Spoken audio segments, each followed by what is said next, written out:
시청자 여러분 안녕하십니까. 방금 들어온 속보부터 좀 전해드리겠습니다. 북한이 오늘 아침에 이 동창리 인근에서 미사일 발사체로 추정되는 물체를 쐈다라는 얘기가 지금 들어와 있습니다. 이 정확히 미사일인지 아니면 다른 것인지 조금 더 확인이 필요합니다. 조금 더 다시 한번 보시면 오늘 오전 동해상으로 동창리에서 이 미사일 발사체로 추정되는 물체를 발사했다라는 소식이 좀 들어와 있습니다. 예, 남북 관계도 좀 위태롭고 사드로 인해서 이 한중 관계도 좀 위태위태하고 있습니다. 자, 오늘 사진부터 좀 보도록 하겠습니다. 17년 만에 볼 내려놓은 손현재, 난 행복한 사람이다 라고 하고 있죠. 손현재가 17년간의 리듬 체조 생활을 끝내고요. 평범한 대학생으로 돌아간다고 합니다. 예, 은퇴 기자회견은 이 태릉에 있는 선수촌에서 했다고 하는데요. 감회가 아마 남다르지 않았을까 싶습니다. 김연아 선수도 떠나고 손현재 선수도 떠나고 이제 누구 보고 스포츠 볼까요? 바로 박인비 선수를 보면 되지 않을까 싶은데요. 박인비 선수가 다시 화려하게 복귀했습니다. HSBC 챔피언스에 올랐는데 우승 트로피를 들어올리며 환하게 웃고 있는 모습이 좀 보입니다. 비에 젖었다라는 표현도 좀 있네요. 예, 미국의 해설자가 연신 놀랍다라는 표현을 계속 연발했다고 합니다. 다른 사진입니다. 청해부대 아덴만에서 유럽연합과 해적 퇴치작전을 벌이고 있는 모습이 실려 있습니다. 청해부대 23진 소속 해국특수전 전단 대원들이 피랍 선박 대응작전을 펼치고 있습니다. 이 최영함이 유럽연합 주관으로 열리는 해적작전에 참여한 것은 아마 최초라고 하네요. 다른 사진 보세요. 김정일의 요리사 평양 초밥집을 열다라는 제목의 사진이 좀 실려 있네요. 김정일, 김정은 부자의 요리사로 유명한 일본인 후지모토 겐지가 지난해 8월에 평양을 방문한 뒤 실종됐는데 이렇게 초밥집을 열어서 장사를 하고 있는 모습이 공개가 됐습니다. 글쎄요, 팔릴까요? 예. 다른 사진 보겠습니다. 운명의 일주일이다라는 얘기 나와 있죠. 이르면 이번 주에 헌재가 이 탄핵 심판에 대해서 선고를 할 것으로 보입니다. 그러나 이 양쪽으로 모두 갈라져서 거대한 파도가 덮쳐오고 있습니다. 어느 쪽이든 저 위에 있는 우리 국민을 쓸어버리지 않을까 걱정이 됩니다. 저 파도가 잠잠해지길 기대해야 될 것 같습니다. 다른 사진. 보복 미사일 방어 체계, 사드 문제로 좀 시끄럽죠. 중국에서는 사드 보복 조치가 이뤄지고 있습니다. 우리 민간 기업들이 큰 피해를 보고 있는데 수조 원에 달할 것이라는 얘기도 나오네요.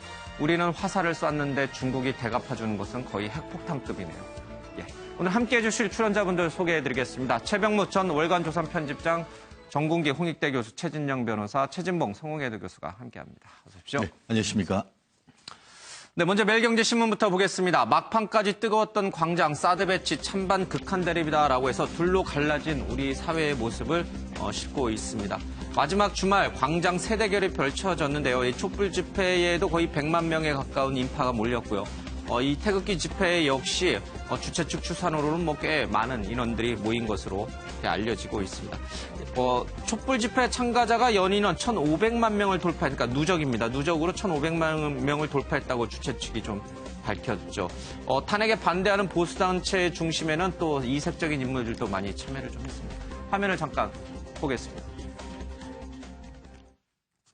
국민들의 압도적 다수의 요구에 의해서 국회는 탄핵을 가결했습니다. 헌법재판소가 이 국민 주권자의 뜻에 따라서 조속히 인용의 결정을 내리길 바랍니다. 탄핵은 범죄예요, 범죄! 범죄에 대해서는 오직 처벌만 있는 겁니다. 중앙도지사, 이 사람 돈을 얼마 먹었는지 아십니까? 삼성에서만 30억 받아먹고 다른 언론에서 67억을 받아먹은 거 인터넷 들어가면 지금도 다 나와 있어요. 어제 주말에 이 촛불 집회 혹시 또 태극기 집회 가보신 분들도 있고 안 가신 분들도 있을 텐데 화면으로만 봐도 양측 모두 글쎄요, 이르면 이번 주에 헌재 선고가 나온다고 하는데 일단 마지막이라고 생각하고 총력전을 펼쳤던 것 같아요. 그렇죠? 그렇죠. 만약에 10일에 헌재 선고가 있다면 이제 지난 토요일 집회가 마지막 아니겠습니까? 그렇죠. 그러면 이제 이번에 만약 집회를 한다 그러면 11일에는 이제 헌재 선고가 결정된 다음이기 때문에 아마 그런 차원에서 그 막판에 양측에서 총력전을 펼친 것 같고요. 주최 측 추산으로 지금 얘기들이 나오지만 거의 100만 넘는 그런 상황이 지금 지난 주말에 있었는데 사실 이게 지금까지의 상황은 이제 헌재 결정이 내려지기 전이고 그런데 지금부터는 이제 승복하느냐 아니면 불복하느냐 이런 문제가 남아 있지 않습니까? 그렇겠죠. 인용이든 기각이든 각하든 간에. 근데 현재 이제 일부 정치권과 그다음에 또 일부 하여튼 그 집회 참가자들 사이에서 끊임없이 불복 얘기가 나오고 있습니다. 그러나 그 여론조사는 아직도 승복이 압도적으로 많은 상황입니다. 그렇죠. 예. 어느 쪽으로 결론이 나든 네. 예, 승복하는 문화를 좀 만들어야 될 것 같습니다. 매일경제신문입니다. 박근혜 대통령 국정 복귀냐 자연인 회귀냐라고 얘기를 해서 이번 헌재 관련 선고 관련해서 사람들이 관심이 모두 여기에 온통 여기에 쏠려 있는 것을 좀 보고 있습니다. 보수 집회에 좀 이색적인 분들이 참여를 했어요. 지금 박걸영 씨, 예, 박근혜 대통령의 언니인 박걸영 씨가 이렇게 사이가 좀 안 좋은 걸로, 예, 동생, 예, 사이가 좀 안 좋은 걸로 이렇게 알려져 있던 분이었는데, 이번에는 집회에 나와가지고, 언니를 지켜달라, 이제 이렇게 강하게 얘기를 했고, 윤창중 전 대변인의 모습도 좀 보였습니다. 이분들의 등장을 어떻게 보세요? 글쎄 뭐 박근영 씨는 사실 그동안 사이가 안 좋다는 건 이제 유경재단 운영권을 둘러싸고 사이가 안 좋았고 20년 전의 얘기고요. 그다음에 이제 지금 최근 들어서는 박근영 씨가 사실은 그 언니가 대통령이 된 이후에 청와대는 뭐 한 번도 가지 못했지만 어찌됐든 간에 그 언니인 박근혜 대통령을 굉장히 많이 옹호를 했어요. 그리고 뭐 심지어는 동정심, 심지어 제가 얘기한 거는 저희가 한번 인터뷰를 한 적이 있는데 이런 얘기까지 했어요. 그러니까 아버지, 그러니까 박정희 대통령이 18년간 이뤘던 것을 박근혜 대통령은, 언니는 5년 만에 이루려고 하니까 얼마나 힘들겠느냐, 뭐 이런 정도의 뭐 동정심까지 밝힌 적도 있고 그래서 최근 관계는 그렇게 나쁘지는 않은데 이제 그렇다고 해서 박근혜 대통령이 보지는 않죠, 동생을. 이제 그런 점에서 어저께 나온 게 어찌 보면 좀 뒤늦은 감이 있다는 생각이 들고 윤창중 전 대변인도 뭐 얼마 전에 동대문 그 집회에도 한번 나왔었죠. 나왔었는데 그때 이제 뭐 본인 해명을 많이 했다고 그래서 약간 구설에 올랐는데 이번에는 이제 청주 집회에 참석해서 탄핵이 인용되더라도 승복하지 않겠다 이런 입장을 밝혔는데 바람직스럽지 못한 태도입니다. 근데 박걸영 씨 옆에 이제 신동욱 전 이제 남편이신 분도 이제 모습을 보였는데, 근데 사실 이 최순실 게이트 초기 사건 불거졌을 초기만 하더라도 이 신동욱 씨는 이게 여러 언론 인터뷰에서 박근혜 대통령이 최순실한테 거의 뭐 이용당했다, 꼭두고 씨처럼 뭐 이용당하고 막 그랬다라는 식의 인터뷰를 굉장히 많이 했잖아요. 그래서 뭐 그거를 이제 갖다가 쓴 언론도 굉장히 많은데, 뭐 삼성동 집부터 해서 또 뭐 미국 유학 자금부터 해서 여러 가지가 최순실의 도움이 있었다라고 진술을 해서 우리 대통령을 곤혹스럽게 했던 사람 아닌가요? 근데 지금 이제 완전히 이쪽으로 이제 다시 돌아섰네요. 대통령 옹호 쪽으로. 입장이 딱 바뀌었습니다. 이거 우리 시청자들 잘 기억을 해야 되는데, 이번 탄핵 과정에서 입장을 180도로 바꾼 사람들 정말 많습니다. 그래요? 박근혜 대통령 지지율이 5%까지 떨어졌지 않습니까? 그만큼 국민들이 실망했다는 얘기죠. 정치 잘못했고 최순실이라는 저런 그 사람들하고 연결이 돼가지고 국민들한테 분노를 일으켜서 이때 이제 나온 여러 가지 대통령의 실망의 움직임에 저렇게 동생의 남편도 특검에 나와가지고 자료도 뭐 많이 갖고 나왔죠. 우리 기억납니다만은 특검에 자료 갖고 나오면서 정말 최태민 일가 문제 있다고 이렇게 얘기를 했는데 모르겠습니다. 아내 대통령의 동생이 또 피는 역시 물보다 진하지 않겠습니까? 그렇다 보니까 이제 따라서 나온 것 같은데 그런 측면도 있고, 또 하나는 이제 입장이 좀 바뀐 거죠. 태극기 집회가 이제 규모가 커지고 또 대통령에 대한 뭐 동정 여론, 그다음에 탄핵에 대한 여러 가지 여론조사도 조금 비중이 낮아지고 있습니다. 그런 여론의 움직임을 감안해서 나온 것 같은데, 저는 우리 사회가 이렇게 탄핵의 몇 개월을 지켜보면서도 입장이 180도로 변하는 사람들이 너무 많다, 이런 느낌이 좀 들고요. 그다음에 윤창중 얘기를 우리 말씀하셨는데 정말 인용이 되면 승복 안 하겠다. 이 사람이야말로 반성을 해야 될 분 아닙니까? 해외 공무 출장을 가가지고 무리를 일으켜서 박근혜 정부의 신뢰를 처음부터 무너뜨린 분이 이 윤창중 전 언론인이거든요. 그것도 언론이 만들어낸 거라고 하시잖아요. 윤창중 전 대변인은 자신의 성추행 사건이 언론이 특정 언론인부터 시작해서 또 만들어낸 사건이라고 주장하고 있으니까 또 본인은 또 억울하다고 생각하나 봐요. 뭐 억울할 수도 있겠지만 뭐 우리가 상식적으로 판단할 수 있는 거 아니겠어요? 그래서 그다음에 인용되면 승복하지 않겠다, 이 얘기는 더 이상 나오면 안 됩니다. 탄핵이 되든 기각이 되든 우리가 헌재 절차는 뭐 승복해야 되는 거죠. 윤창중 의원 말 잘못한 거예요. 알겠습니다. 앞서 잠깐 이 동해상으로 북한이 미사일로 추정되는 발사체를 발사했다는 얘기를 좀 전해드렸는데, 지금 미사일 종류인 걸로 이제 좀 합참이 확인을 했다고 합니다. 지난번에 이 대륙간 탄도 미사일을 쏘지 않아서 그런 것일까요? 예, 좀 조심스럽게 좀 지켜봐야 될 것 같습니다. 지금 저것대로 이 동창리에서는 이제 ICBM 같은 걸 발사할 수 있는 매우 큰 시설이 있는 곳이잖아요. 예. 그래서 지금 합참도 아마 그 얘기를 하는 모양인데 만약에 저게 ICBM일 경우에는 이제 곧바로 ICBM이라는 건 결국 미국에 도달할 수 있다는 얘기 아니겠습니까? 그렇게 될 경우에는 이제 심각한 문제가 발생하죠. 예. 왜냐하면 지금 우리나라에서 한미 간의 그 연합훈련이 지금 진행되고 있지 않습니까? 그러니까 그때 그 연합훈련을 겨냥해서 지금 그 도발을 한 것으로 보이는데 그 종류가 그냥 지금까지 있던 뭐 무수단 미사일이나 뭐 이런 정도에 그치지 않고 ICBM이라고 하면 그렇지 않아도 한반도의 전술핵 배치를 지금 재검토하고 있다 이런 그 미국발 뉴스가 보도가 되고 있지 않습니까? 그러니까 만약에 정말 저게 ICBM이라면 한미 간 또는 미 북간에 아주 심각한 문제가 발생할 가능성이 있다 이렇게 봐야 되겠습니다. 그러니까요. 이 트럼프 정부로서도 가만히 있지는 않을 거예요. 그렇죠? 예. 아니 그렇지 않아도 지금 안 좋은데. 전술핵 재배치 얘기가 나오고 있는 판에 저렇게까지 도발을 해놓으면 미국을 더 자극하게 되는 것이죠. 모르겠습니다. 이런 부분들이 전부 아마 지금 우리 정세 대선 판국에 뭐 또 탄핵 국면에 여러 가지 이제 변수가 좀 될 것으로 보입니다. 어쨌든 동창리 그러면 이제 장거리 미사일이고 그렇죠. 풍계리 그러면 핵 뭐 이런 쪽으로 자꾸만 이제 연상이 되니까 저희들 좀 조심스럽게 ICBM일 가능성을 좀 유추해 보겠습니다. 조금 더 이제 이따가 들어오는 대로 또 전해드리고요.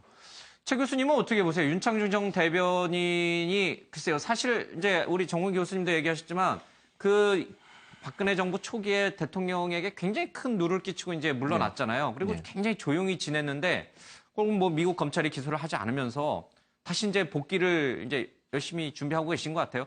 절호의 기회인가요? 지금 이 국면이? 본인 입장에서는 그렇게 생각할 수 있죠. 그런데 그거 자체가 지금 말씀하셨지만 본인한테 절대 도움이 안 된다고 생각해요. 그러니까 본인은 그렇게 생각할 수 있어요. 이게 뭐 절호의 기회가 될 수도 있다. 이 상황에서 숟가락 하나 얹어서 박근혜 대통령을 도와주는 척 하면서 한국당이 어떤 뭐 지분이나 아니면 자기의 어떤 위치를 확보하겠다는 의도일 수 있겠는데 지금 발언한 내용을 보면 전혀 그럴 가능성이 낮다고 봅니다. 그러니까 물론 뭐 박근혜 대통령을 지지하거나 친박단체에 있는 분들 중에는 뭐 저걸 불복하겠다고 얘기하는 분도 있을 수 있겠지만 제가 볼 때는 대부분은 그렇지 않다고 봅니다. 저기 태극기 집회에 나오시는 분들도 만약에 결정이 어떻게 나오든 헌재의 결정에 대부분 수용하려는 의도를 갖고 있다고 저는 생각하고요. 국가가 더 이상 혼란에 빠지면 안 됩니다. 인용이든 기각이든 이걸 수용을 해야지 수용 안 하고 그러면 어떻게 하겠다는 겁니까 지금. 그럼 아스팔트를 정말 피로 물들게 만들겠다는 겁니까? 그런 태도 자체가 사실은 국민들로부터 전혀 공감대를 얻어낼 수 없고요. 헌법재판소가 정말 독립적으로 공정하게 재판해서 어떤 결과가 나오든 양측 다 수용하는 것이 국가가 앞으로 발전해 나갈 수 있고 또 단합하고 통합할 수 있는 기회가 되는데 저런 발언을 하는 것 자체가 사실은 국민의 지지나 아니면 본인의 위치를 더 무력화시키거나 아니면 위치를 잡을 수 없을 정도의 상황으로 간다고 볼 수 있겠죠. 알겠습니다. 근데 좀 잠시 뒤에 더 다루겠습니다만은 오늘 국내 일간지가 여론조사를 했는데 탄핵 결정에 이제 승복해야 된다라는 여론이 뭐 압도적으로 한 70% 80% 되는 걸로 좀 보입니다. 자, 운명의 날 카운트다운 이르면 이번 주 금요일 아니면 다음 주가 될 것인가 선고일을 내일쯤에 헌재가 아마 통보할 예정이다라고 얘기를 하고 있습니다. 지금 윤창중 대변인 얘기도 있고 승복 얘기도 나왔는데 대통령 대리인단에 소속됐던 조원용 변호사가 이제 그런 얘기를 했어요. 이게 만약에 탄핵이 인용될 경우에는 국제사법재판소로 가야 된다. 끝난 게 아니다. 이런 얘기를 하셨는데 글쎄 이 발언에는 나름대로 이제 의미가 있을 거예요. 이제 국내 헌법재판소가 받아들이지 못하는 부분을 그럼 국제법적으로 한번 좀 보겠다 이런 뜻이 있는데 어떻게 보세요, 최진님 변호사님? 사실 박근혜 대통령 측 대리인단 같은 경우에는 두 가지 얘기를 하고 있죠. 하나는 재심 가능성. 헌법재판소가 만약에 이걸 인용을 해서 대통령을 탄핵시킨다고 한다고 하면은 재판부 구성에 문제가 있다. 그리고 절차에 문제가 있다라는 것을 이유로 해서 재심을 할 수 있다라는 그런 내용이 최근에 계속 나왔었는데 그 반면에 조 변호사님 같은 경우에는 헌법재판소에 있는 우리나라의 어떤 문제로 국한하지 않고 그것을 국제적인 문제로 가지고 가겠다 이렇게 얘기를 하고 있는데 물론 법률가로서는 뭐 생각을 해볼 수는 있는 것 같습니다. 그렇지만 그것이 과연 실효적인 것인지 아시다시피 우리나라의 어떤 만약에 탄핵이 인용될 경우에는 2달, 60일 내에 대통령 선거가 있게 됩니다. 그런데 국제재판으로 간다고 하는 것은 국제재판으로 가는 것조차도 시간이 60일 이상 걸릴 것이고 결과가 나오는 것도 그 이상은 걸릴 거란 말이에요. 그렇기 때문에 나름대로 법률적으로 생각을 해볼 수는 있겠지만 현실성이 있느냐 했을 때는 상당히 의문이다 이렇게 될 것이고요. 다만 말씀드렸듯이 재심은 청구할 가능성이 상당히 있지 않을까 싶습니다. 예. 지금 관련법 규정에 할 때 재심을 청구하는 것은 판결이 확정되고 재심 사유를 안 때로부터 30일 이내에 재심을 청구할 수 있겠습니다. 예. 결국 재심을 받아들일지 여부는 변론으로 하고 이 만약에 탄핵이 인용됐을 경우에는 대통령 당 측에서 헌법재판소에 재심을 청구하고 그리고 지금 8명이 내지는 그 7명이 되는데 예. 수장까지 다 해서 9명이 재판소에서 재심 받아달라는 그런 어떤 법적 조치를 할 예. 가능성은 있지 않을까 싶습니다. 그러니까 이제 가능성은 그리 높지 않다고 말씀하셨는데 헌재 판결과 이 국제사법재판소 판결이 다를 경우에 국제사법재판소의 뭔가 강제력, 우선성 그런 게 있나요? 그럴 수는 없죠. 기본적으로 이거는 아니죠. 국가 예. 내의 문제 아니겠습니까? 국가 내의 문제는 국가 내에서 푸는 것이 맞는 것이고 그거를 국제법으로 가지고 간다는 것은 우리나라의 국격에 예. 관계되는 그런 문제가 있기 때문에 결국 한 분의 개인적인 의견인 것이지 그게 또 박근혜 대통령 대리인단의 의견이라고 보기에는 예. 또 어렵지 않을까 싶습니다. 국내법과 국제법이 충돌할 때는 전 뭐 그 법률가는 아닙니다만 국내법 우선입니다. 예. 뭐 저희는 뭐 북한 김정은과 관련된 인권 문제와 관련된 것만 국제사법재판소로 가는 줄 알았더니만 국내 문제도 우리 한국의 문제도 갈 수 있는 거군요. 예. 알겠습니다. 자, 결심 선나 분위기 바뀐 이정미 대행의 모습이 있는데요. 밝은색 외투를 입다 최근에 어두운 톤을 입었다고 합니다. 머리 모양도 단정하게 매만져졌다고 하는데 일각에서는 흔들림 없이 재판을 진행하겠다, 평의를 진행하겠다는 의지의 표현이다라고 하는데 사실 이거 가지고 알 수 있나요? 예, 머리 스타일과 옷차림 가지고 우리가 대통령 취임했을 때 이제 그거 보고서 대통령의 외교적인 전술이라든지 아니면 의미 이런 걸 많이 해석하긴 했습니다만 헌재 대행, 권한대행도 이렇게 해석할 아니 수 대통령 때 우리가 봤지만 그렇게 예. 해석을 했는데 결국 보니까 최순실 씨가 정해준 거 아니었어요. 예. 그러니까 이것도 과도한 해석이라고 봅니다. 과도한 해석이다. 그래도 뭔가 이 마음은 다를 거예요. 그렇죠? 지금 일주일 전과 지금 이정미 권한대행의 마음은 확실히 다를 거예요. 그렇죠? 또 이제 달라지겠죠. 선고가 임박해 오면은. 그렇습니다. 사실 그 하나의 재판관일 때와 예. 소장 대행일 때는 그 어깨에 느껴지는 무게가 굉장히 다를 수밖에 없는 것이죠. 예. 그렇기 때문에 본인으로서는 불편부당하게 법과 원칙에 따라 어떤 그 결정을 하겠다. 예. 왜 촛불이 있고 태극기가 있지만 그것에 흔들리지 않고 법과 예. 원칙대로 하겠다는 그런 나름대로의 어떤 단정함 그것을 보이는 것 같은데 그와 같은 흐름을 뭐 과장해서 할 수는 없지만 나름대로 그 모습을 보였을 때는 그 드레스 코드에 의미, 얽혀 예. 있는 의미는 충분히 의미가 있지 않나 싶습니다. 예, 오늘 이 기사 이후로 이제 헌재에 출근하는 이정미 권한대행 또 옷차림도 신경 쓰겠습니다. 머리 스타일도 그렇고. 알겠습니다. 박근혜 대통령이 탄핵 심판 선고 당일날 국민 통합 메시지를 낼 가능성이 조심스럽게 나오고 있습니다. 국민일보 기사인데요. 청와대 관계자별로 현 시점에서는 어떤 결과가 나올지 예단할 수 없기 때문에 헌재 선고 이후의 계획은 정해진 게 없다. 그러면서도 어떤 결정이 내려진 대통령으로서 국민들에게 소회를 밝히는 게 예의가 아니겠느냐라는 기사를 좀 싣고 있습니다. 정국희 교수님, 네. 과거 노무현 전 대통령 때도 있었고, 당연히 선고가 있으면은 그것이 뭐 인용이든 기각이든 대통령의 메시지가 나올 가능성이 높죠? 그렇죠. 그 노무현 예. 대통령 때는 이제 복귀하는 예. 그런 메시지가 있었고. 뭐 고맙다 국민에게 예, 뭐 이런 예. 이제 메시지가 주였고, 예. 이번엔 저는 뭐 인용이 되든 기각이 되든 예. 대통령 메시지가 있어야 되고 또 있을 걸로 보입니다. 예. 그 대통령이 그 불통의 대통령이다, 소통하는 대통령이다라는 그런 이미지를 갖고 와서 결국은 탄핵이라는 이 정말 극단적인 그 과정까지 거치고 있는데 예. 저는 뭐 결과가 어떻게 나오더라도 예. 대통령이 인용이 되면 그동안에 국민들한테 여러 가지 그 뭐 분노를 일으키고 미안하게 했던 점에 대해서 그 사과를 하고 말이죠. 예. 그리고 그 통합의 메시지, 내가 물러나더라도 좋은 새 대통령 뽑아가지고 우리 대한민국이 좀 다시 한번 이랬으면 좋겠다 이런 메시지가 필요할 것 같고 예. 복귀를 하게 되면 복귀를 하더라도 내가 그 정말 이렇게 그 탄핵 과정을 거치게 돼서 국민들한테 미안하게 됐다. 그리고 앞으로 잘하겠다. 이런 그 소통과 통합의 메시지가 있어야 되는데 예. 그동안에 제가 보기에는 우리 그 박근혜 대통령이 본인의 진정성에도 불구하고 소통의 그 능력이라든가 진정성이 많이 그 전달되지 못했거든요. 예. 그래서 마지막 정말 그 4년 동안 우리 대한민국을 그 지켰던 대통령으로서의 그 좋은 메시지가 한번 나오길 바랍니다. 네.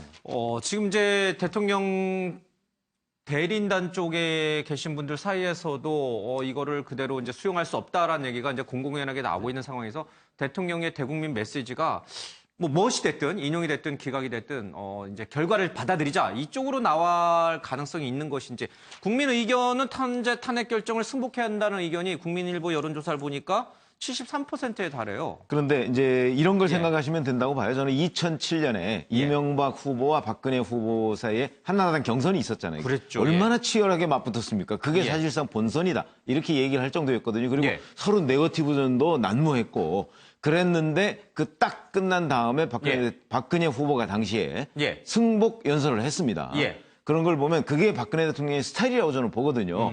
지금 헌재 결정이 나오기 전까지는 박근혜 대통령은 난 죄가 없다, 엮였다 이런 얘기를 계속 하지만 그러나 만약에 헌재에서 결정을 기각이 되면 그건 당연하게 이제 지금 말씀하신 대로 그동안의 무리를 일으킨 데 대해서 이렇다라고 얘기를 해가면서 이제 복귀를 할 것이고 만약에 탄핵이 인용되더라도 박근혜 대통령은 승복 메시지를 전할 가능성이 매우 높다. 이렇게 생각을 합니다. 그게 그동안에 박근혜 대통령이 해온 정치 스타일하고 맥이 다 있다고 봅니다. 지난 2007년에 그 치열했던 한나라당 경선을 보면은 깨끗하게 결과를 승복했던 그 모습이 그대로 나온다. 나온다고 봐야죠. 왜냐하면 사실 그때도 내부적으로는 이거 승복 못하겠다는 얘기들이 굉장히 많았거든요. 그랬죠. 그걸 누른 게 박근혜 당시 후보였어요. 그러니까 이번에도 아마 그런 똑같은 스타일이 나올 것이라고 봅니다. 당시에 깨끗하게 승복했던 그 이미지가 어쩌면은 그쵸? 대통령을 만드는 큰 밑거름이 됐을 텐데 이번에도 대통령이 인용이든 기각이든 탄핵 결정을 승복하는 그런 대국민 통합 메시지를 내놓을지 좀 지켜보겠습니다. 잠깐 여기 여론조사가 좀 흥미로운 대목이 몇 개에서 좀 보겠습니다. 탄핵 심판 결과 수용 여부는 의견이 다르더라도 수용해야 한다는 의견이 73%고요. 의견과 다르면 수용하지 말아야 된다는 응답도 무려 21%에 달하고 있습니다. 이것도 사실 적은 수치는 아닙니다.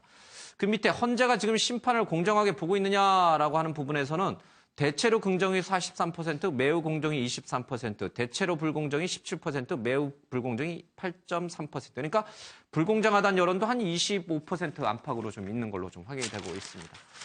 헌재가 공정하다는 게 서울에선 72.5%인데 대구 경북 지역에서는 56.8%입니다. 역시 TK 지역에서는 지금 헌법재판소의 이 진행 절차가 불공정하다고 느끼는 여론이 만만치가 않네요. 왜냐하면 아무래도 이제 헌재 진행 과정을 보면 인용이 될 가능성이 높게 지금 분석이 되고 있기 때문에 그런 반응이 나오는 것 같아요. 대구 지역이나 경북 지역 같은 경우는 그래도 박근혜 대통령에 대한 지지도가 높은 지역이고 그 지역에서는 아무래도 인용보다는 기각이 되길 바라는 사람들의 마음이 있기 때문에 헌재에 진행되는 여러 가지 분위기상으로 그건 모릅니다. 결과는 어떻게 될지 아무도 모르는 거죠. 지금 평의하는데 경론이 되고 있다고 하는 여러 가지 얘기도 있고 보면 결과는 우리도 아무도 예측할 수 없어요. 그러나 이제 여러 가지 진행 상황을 봤을 때는 이제 인용이 될 가능성이 높다고 보기 때문에 아마 대구 경북 지역에서는 헌재 재판에서 불공정하다고 생각하시는 분이 많은 것 같습니다. 근데 이제 전국적으로 보면은 이제 공정하냐 공정하지 못하느냐 여론하고 탄핵해야 한다 반대한다는 여론이 얼추 비슷하네요. 그렇죠? 한 7대 2 정도 돼요. 그렇죠? 그렇습니다. 근데 최근에 지금 그 국민일보에는 이와 같은 그 여론조사가 나왔는데 오늘 조선일보 그 여론조사를 보니까 약간 사뭇 다른 듯한 결과가 있는 것 같은데요. 실제로 그 조선일보 그 같은 경우에는 두 가지. 하나 이제 탄핵을 해야 되느냐 반대해야 되느냐 그 문제와 관련해서 기존 같은 경우에는 거의 80%대 탄핵 안 해야 된다는 게 10% 초반이었는데 12월에 때 그렇게 했는데 지금 같은 경우에는 거의 20% 이상 그 무렵까지 지금 탄핵을 기각해야 된다는 그런 여론조사가 나와 있고 또 좀 전에 그 승복을 해야 되는지 여부와 관련해 가지고는 지금 그 여대 야에 있어 가지고 오히려 야권 같은 경우에는 승복하지 말아야 된다라는 결과가 오히려 높다는 그런 의견이 나오고 있습니다. 특히 전체적으로 봤을 때에 탄핵에 대해서 승복해야 된다는 게 한 50%. 이거에 대해서 승복 안 할 수도 있다는 게 한 44% 정도 돼서 오차 범위 내에서 이게 결국 양쪽으로 나뉘어가지고 어느 쪽이건 본인의 생각과 다른 경우에 나왔을 때는 승복하지 못한다는 취지의 지금 여론조사도 나오고 있기 때문에 이런 부분에 대해서는 우리나라의 법치주의가 상당 부분 이렇게 흔들리고 있다라는 그런 모습을 보이고 있는 것 같습니다. 변호사의 입장에서, 법조인의 입장에서는 정말 이 제도 내에서 정말 공정하게 진행이 되고 그 결과에 대해서는 승복하는 이 정도의 어떤 그 힘든 상황 속에서 승복하는 모습이 된다고 하면은 결국 이것을 계기로 해서 우리나라 법치주의가 한 단계 업그레이드 될 수 있다고 저는 확신합니다. 꼭 탄핵에 이 찬성하는 사람들 가운데 결과가 만약에 기각됐을 경우에 난 승복 못하겠다 이런 분들도 꽤나 되네요. 굉장히 많죠. 그래서 그게 대표적인 사람이 이재명 성남시장 아닙니까? 지금 공개적으로 만약 탄핵이 기각되거나 각하되면 우리는 이거를 바로잡아야 된다 이런 주장을 하고 있잖아요. 그렇기 때문에 이재명 성남시장처럼 탄핵이 기각 또는 각하됐을 경우에 그 승복하지 않고 이 헌재의 잘못된 결정을 바로잡아야 된다 시민혁명으로라고 생각하는 사람도 상당히 많을 겁니다. 그래서 바로 44%라는 거는 그 안에 탄핵 인용, 탄핵 기각 뭐 이런 반대 세력이 다 들어가 있다고 보는 게 맞습니다. 예, 어찌됐든 이 국민 여론을 좀 잘 읽어야 될 것 같아요. 인용이든 기각이든 좀 승복하자라는 여론이 아직은 뭐 압도적으로 많이 있는 것 같습니다. 좀 제발 좀 그런 식으로 좀 흘러갔으면 좋겠습니다. 박 대통령이 필요하다면 구속 수사를 해야 된다는 의견도 78.2% 있는 것으로 좀 나왔고 대구 경북 지역에서도 67.7%. 이건 이제 전제예요. 필요하다면 이제 문제가 있어서 뭐 대통령에 대해서 탄핵이 인용이 됐을 경우에 필요하다면 수사라는 한 가지 전제가 있으니까 만약 기각된다면 뭐 이 의미는 전혀 없는 거겠죠. 근데 저 여론조사를 제가 오늘 아침에 좀 분석을 해보니까 그 상당히 그 박근혜 대통령 측에는 불리한 여론이 많이 나왔더라고요. 근데 예. 뭐 의도가 있는 건가요? 그런 건 아니겠죠. 제가 보니까 응답률이 7.7%예요. 그래서 많은 그 샤이 보수들, 리저브드 보수들은 의견을 발표 안 한 걸로 저는 추측이 되는데 어쨌든 간에 뭐 저런 그 비율은 우리가 굉장히 그 들여다보아야 될 대목이 아닌가 생각합니다. 예. 뭐 요즘 여론조사하면 응답 안 하시는 분들 꽤나 많아요. 우리도 그렇고 미국도 그렇고 그래서 항상 여론조사가 예측하고 실제 결과하고는 많이 다른 경우도 좀 종종 있는 것 같습니다. 자, 이제 탄핵과 관련된 운명이 한 주를 맞고 있습니다. 그런데 여러 가지 변수들이 있습니다. 그 가운데 또 하나의 변수가 바로 오늘 특검의 최종 수사 결과 발표가 아닐까 싶습니다. 청와대는 오늘 특검이 밝히는 이 최종 수사 결과가 탄핵 심판에 영향을 줄 수 있다라면서 강한 불쾌감을 좀 표력하고 있는데요. 이 문제는 조아라 아나운서 얘기 듣고 와서 좀 더 자세히 심층적으로 분석하겠습니다. 네, 박영수 특검팀이 최순실 씨와 박 대통령이 미르재단과 K스포츠재단을 공동 운영했다고 최 씨의 공소장에 명시한 것으로 알려졌습니다. 어제 이 사실이 보도되자 최 씨의 변호인인 이경재 씨와 박 대통령 측 대리인단은 즉각 반박에 나섰습니다. 먼저 이 변호사는 기자들과 만나 공모에 관한 직간접적 증거가 없다고 주장했습니다. 박 대통령 측 대리인단은 미르와 K스포츠재단의 설립과 기금 모금 과정에서 위법성이 없다는 서면을 헌재에 제출한 것으로 전해졌는데요. 특히 박 대통령 측은 과거 변양균 신정아 사건과 비교해 뇌물죄가 성립되지 않는다고 주장해 눈길을 끌었습니다. 과거 노무현 정부 시절 변양균 청와대 정책실장은 당시 신정아 씨가 학예실장으로 있던 이 성공미술관에 도움을 주기 위해 대기업들에게 수억 원의 후원을 요구한 혐의로 기소됐습니다. 박 대통령 측은 당시 재판부가 이들이 별개 가게를 생활했다는 점에서 뇌물수수를 인정하지 않았다며 최순실 씨가 재단 설립으로 이익을 받았다고 해도 대통령의 뇌물로 인정하기는 어렵다고 주장했습니다. 계속해서 대담에서 자세한 이야기 넘어가시죠. 희한하게 경제 공동체라는 말을 만들어냈는데 그거는 엮어도 너무 어거지로 엮은 거고요. 또 그 경제 공동체라는 말은 암만 생각해도 이상하니까 특검에서도 철회를 했어요. 대통령을 끌어내리고 탄핵시키기 위해서 그토록 어마어마한 거짓말을 만들어내야만 했다고 한다면 그 탄핵 근거가 얼마나 취약한 건가 그런 생각을 했습니다.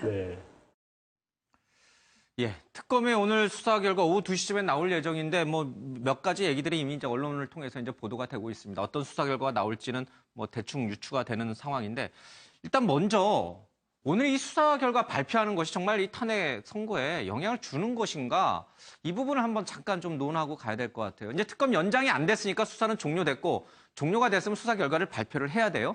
그런데 박영수 특검이 끝나는 날 기자들하고 오찬을 하면서 한 번 또 흘렸어요. 수사 대충의 내용을. 근데 오늘 또 공식적인 발표를 또 해요. 청와대 입장에서 보면 이거 뭔가 의도적인 거 아니야 이렇게 이제 생각을 하고 있고 어떻게 보세요 이 부분? 뭐 청와대 입장에서 그렇게 주장할 수 있죠 충분히 그렇게 왜냐하면 반대로 생각해서 또 반대의 경우라면 반대편에서 또 그렇게 얘기했을 거예요 정치적 의도를 갖고 있다고. 근데 저는 그렇게 봐요. 현재 재판관들이 물론 영향을 전혀 안 받는다고 할 수 있겠나? 오늘 수사 결과 발표에 영향을 받을 거다? 뭐 받을 수 있을 것 같은데 아주 미미할 거라고 저는 생각해요. 현재 재판관들이 그 정도 경력을 가지시고 우리나라의 최고 사법기관의 재판관들 아니시겠습니까? 독립적으로 독자적으로 일하시는 그 정도의 센스는 있지 않으시겠어요? 만약에 저게 정치적이라고 하면 현재 재판관들이 정치적인 것들에 대해서 영향을 받을 저는 그렇게까지 심하게 받을 것 같지는 않습니다. 심하게 받을 건 아니다. 전혀 안 받는다 이렇게 얘기하기 좀 어렵겠지만 그럼에도 불구하고 현재 재판관들이 저런 내용들의 영향을 받아서 자기의 독립적인 재판에 영향을 받는다? 저는 그렇게 생각하지 않습니다. 이제 우리 재판관들이 특검 수사 결과에 대해서 뭐 어느 정도 영향 받지만 그랬더니 막 이걸로 좌지우지되지는 않을 것이다. 생각이 확 바뀌지는 않을 것이다. 이런 뜻인 거죠. 그런데 이 특검이 오늘 수사 결과 발표하면서 지금 뭐 오늘 조간신문에 실린 바를 그대로 인용하자면 대통령과 최순실은 공모관계였다. 그러니까 피의자다. 이렇게 대통령을 이제 적시해가지고 발표할 거잖아요. 그렇죠. 그러면 이게 현재 재판관들한테는 대통령을 범죄자로 특검은 봤구나 이렇게 아니 생각할 근데 거 아니에요. 지난번에 그 최순실 씨에 대한 공소장을 봐도 거기에 공모관계라는 건 다 드러나 있고요.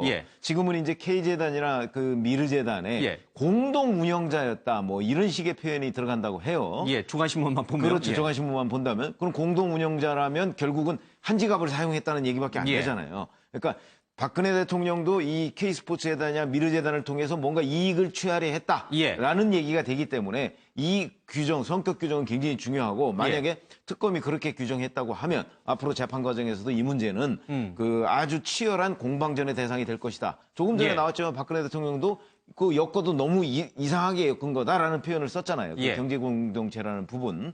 이뿐만 아니고 이제 삼성동 집을 뭐 사줬다는 그런 부분 뭐 이런 것까지 해서 앞으로 재판 과정에 넘어간다면 이 경제공동체라는 부분이 최대의 쟁점이 될 것이다. 서로 박근혜 대통령 측은 전혀 그렇지 않다고 부인할 것이고 특검은 이걸 주장할 것이기 때문에 그거에 대한 법원 판단이 어떻게 나올 것인지가 사실은 박근혜 대통령 수사 재판의 최대 쟁점이 될 것이라고 봅니다. 근데 공식적으로는 이제 재판에서는 이제 그게 이제 굉장히 중요한 법리적 다툼이 되겠는데 당장 이제 눈앞에 코앞에 닥친 거는 헌재 판결에 영향을 주느냐 안 주느냐는 부분인데 일단 헌재는 공식적으로 이 특검의 수사 결과는 뭐 증거라든지 이런 걸로 채택을 안 했잖아요. 그렇죠? 그렇습니다. 사실 그런 영향을 줄 수 없다 이 뜻이죠. 결론적으로 그렇게 하는 것이죠. 직접적인 영향을 줄 수는 없지만 심증 형성과 관련된 간접적인 영향을 줄 수가 있기 때문에 박근혜 대통령 그 대리인단 측에서는 반발한다 이렇게 얘기를 할 수가 있는 것 같은데요.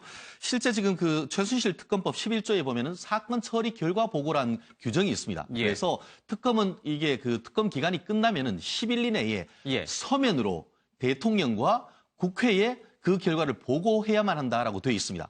그렇다고 한다고 하면은 서면으로 보고를 하면 되는 것이지 이와 같이 일주일, 6일이나 지나가지고 대국민 보고를 한다? 이것 같은 경우에는 상당히 정치적인 느낌이 사실 지울 수가 없습니다. 굳이 기자회견할 필요 없다 이 그렇죠. 뜻이군요. 11차례, 이번까지 해서 12차례인데 11차례 같은 경우에는 끝나는 그날 그동안 있었던 것을 정리를 해서 보고를 했는 것은 브리핑 했는 건 맞습니다. 그렇지만 끝나고 나서 3일 뒤에 기자 간담회를 해서 사실상 엄청나게 많은 것을 쏟아내고 그리고 다음에 일주일, 6일 있다가 또 국민 보고를 하고 그것이 지금 탄핵이 있을 수 있는 어떤 일주일 전에 한다라고 하고 한참 평의를 진행하는 과정에 이와 같이 한다는 것은 뭐냐면은 우리의 어떤 그 특검의 서류가 헌법재판소에 직접 들어가지 못한 것이 굉장히 아쉽고 대신에 우리가 얘기하는 것을 150쪽을 한번 봐달라라는 것 이상은 아니라고 볼 가능성이 있죠. 특히 지금 그 국회 소추단 같은 경우에는 150쪽으로 돼 있는 것을 입수를 하면 그것을 헌법재판소에 참고 자료로 제출한다고 했지 않습니까? 그렇다라고 한다고 하면은 그런 부분에 있어 가지고는 정치적인 맥락으로 읽힐 가능성이 상당히 있지 않을까 싶습니다. 근데 이제 바로 그 부분이에요. 이제 이렇게 뭐 검찰도 그렇죠. 큰 국가적 국민적 관심사인 사건에 대해서 검찰도 수사를 하고 나면 꼭 이제 나와서 뭐 중앙지검장이 됐든 누가 나와서 이제 발표를 하게 되는데 이제 관례적으로 그렇게 왔는데 방금 우리 최진현 변호사가 말씀하신 것처럼 그런 정치적 오해를 사기에 딱 좋은 요 시점이다 보니까 박영수 특검으로서도 굉장히 막 고심을 했다 이런 얘기가 이제 좀 나와 있는데 그래도 결국은 하기로 했네요.